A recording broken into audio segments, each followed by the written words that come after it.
The Dufia of Abutia Kpota in the Volta region of Ghana, Togbe Charlie IV, advises the general public, especially parents, to desist from the attitude of stigmatizing against people with mental health issues. The Reverend traditional ruler made this statement at a forum on mental health in Accra City Hotel. Togbechale the Fourth opined that stigmatization against families and individuals in our communities poses more danger than the condition Dufia itself. of Abutia Kpota in the Volta region. Actually, I'm honored to have this opportunity to attend this mental health program by Dr. Spirit all the way from United States of America, held here in Accra City Hotel. I'm grateful to be a member of this program. Actually, mental health is something that no one, no family can say it doesn't concern them. It concerns everybody. Unlike those days where you see a mentally challenged, those days we were calling them madmen, mad women. Actually, those days have passed long ago because actually almost in every family you can identify a mentally challenged person, be it whether through smoking, herbs, be it trauma, be it any other way. I mean, it affects every family. And because of the stigma, people are not able to come out to talk about it. For instance, you are going to marry from a home, a particular home.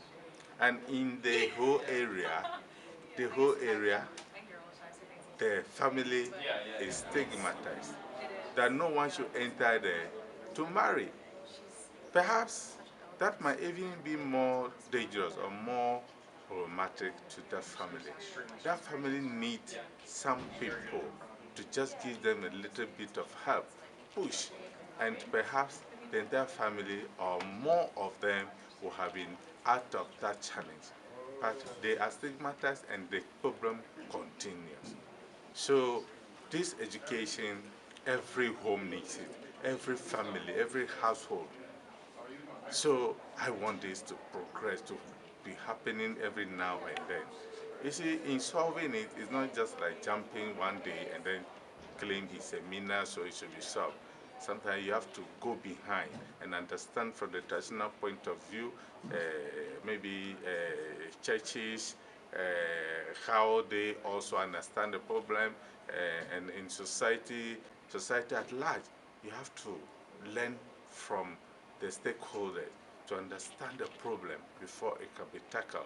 Otherwise, you think you are solving from your angle, but it will always be there. So, mental health challenge or healthcare is very, very important for everybody. It could be tomorrow. Even dementia is a mental health. Assuming a whole head of state who is giving the states of, the affairs of the country. One day waking up and you find him attacked by her dementia. Sometimes even depression is a mental health issue. So it's something that we have to learn how to combat it and then how to really get rid of it, how to avoid sometimes. Sometimes ignorance makes a lot of people to enter it.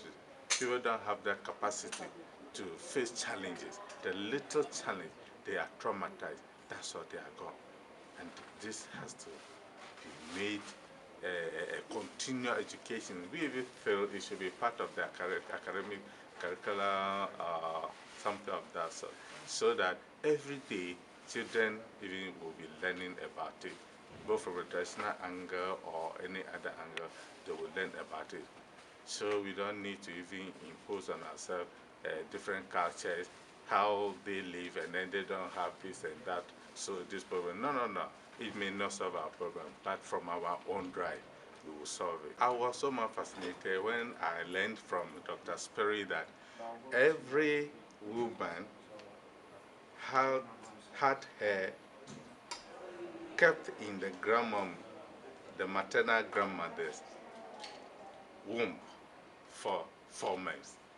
I learned that every pregnancy, from the 5th month, the child, the baby, the unborn baby, has also begun developing ovaries or the necessary things that to carry along with her for life. So all the eggs, the ovaries that will generate the new generation from the unborn baby are already developed in that baby girl before she is born by the mother. So if she's also going to give birth, the same thing happens. So it is very interesting to learn that every woman, her herself held in the grandmommy's belly for at least 4 months. It's interesting. Actually, we also learned that to really solve or to promote the solution, to really advocate, you need first to identify the problem. After identifying the problem, you will have to actually brainstorm. Brainstorm. And then having done that, you have to select options, maybe one or two. And we learned you shouldn't just pour a lot, too many of solutions. Else, it's like December 31st resolution, where you say all kind of things to yourself. I will not do this, I will not do that. I'll keep myself fit. I won't eat this. I'll really scale down my physical stature. The next few days, you see yourself going back to this. It happens more often to drunkards, and then you cannot even keep one of your resolutions. So in solving or in trying to really give a solution, you don't put more than two or at least three, at most three options. And you try the first option. When you get to a time, you have to give also a time frame. When you get to a time it's not working, you change to the other one. Perhaps it will work. There are other steps that you have to follow to really bring a whole, storm of solution to these mental health challenges. Because we learned that first it was the stigma, but it seems stigma is even not the case now. But the fear to tackle the problem, because if you are in a minority, those who want to really help solve the stigma, they are in a minority. It's difficult for them to really do something. Otherwise, they may even be stoned. They may be hurt or hooted at. So before you go into that, really you have to get a bravado. So if you're afraid, how can you solve the problem of stigma? You cannot. You get it clear. I added that apart from the fear, economic challenges are also another problem. So I said economic empowerment. You may have all the good plan, but without the necessary empowerment, you cannot do it to your satisfaction. That's what I said. I also said in my speech that actually the stigma is no longer a threat, because almost every household or every home, every family, you may get at least one mentally challenged. So the stigma is no more. If you want to see one individual home, we attach stigma to them, and your own backyard is also with one, how do you hold that stigma working in you again? Instead of coming to see how best it can be solved, parents don't have time now again for their children. They wake up at 3 a.m. preparing to go to market. The children grow themselves. Sometimes they watch the social media, they watch bad things. Even babies learn how to kiss without knowing when and how the kiss should be, should be really, should, when and how it should occur. So we are doing things in ignorance. Our babies are learning other cultures fast with ignorance. So I think one by one we will be there. The father used to smoke, and then by sending the child to go. The guest for the occasion, Dr. Spirit Clinton, all the way from United States of America, who was overwhelmed by the response from the people, spoke to Nation One TV. Dr. Spirit Clanton. Okay, so your purpose in Ghana? My purpose in Ghana is to talk about mental health on a global stage, to understand how Ghana sees mental health, how Ghana sees the solutions to bettering the mental health of all, not just Ghanaians, but all of its citizens, and how to work together to collaborate on those solutions. But Ghana is the heart of so much change for so many nations. There are so many people from other African countries that come to Ghana for the best care, for the belief that change is possible. And so it's not why Ghana, but why Ghana now. And it's because Ghana has the ability to change the entire continent, but also the world. Well, everything begins and ends with mental health. So if we're not centered around mental health, then we're not centered around the person. Once we recognize that our mental health is impacting every single thing that we're experiencing, or it's impacting our mental health and wellness, then you understand why everything has to begin and end with mental health. The highlight of the program today is recognizing that what perhaps most Ghanaians thought the problem was, which is stigma, is not the problem at all. The answer lies within the Ghanaian people.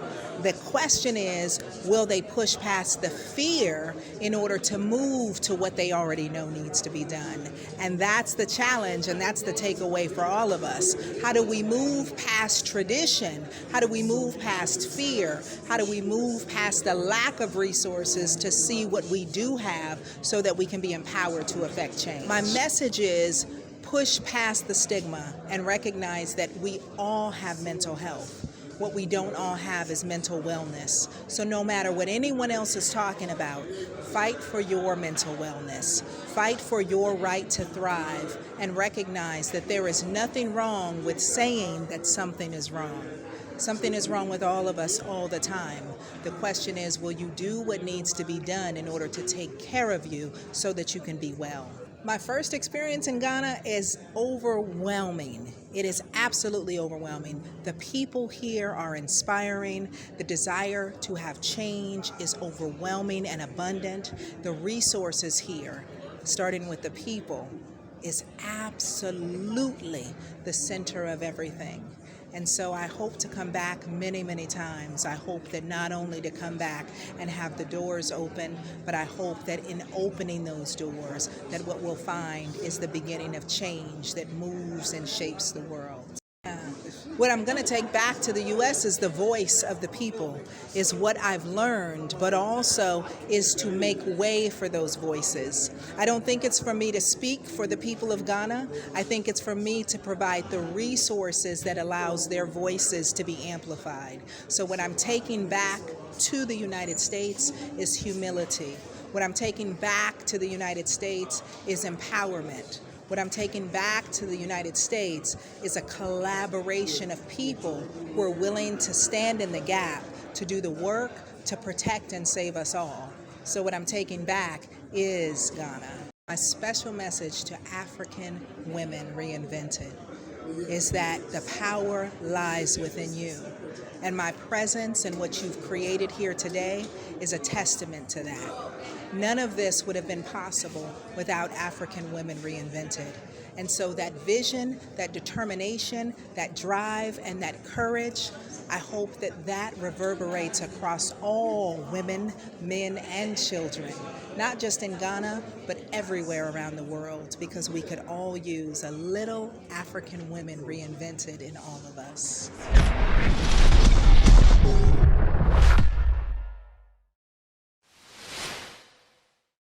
Thank you for watching Nation One TV. Kindly subscribe for more news updates.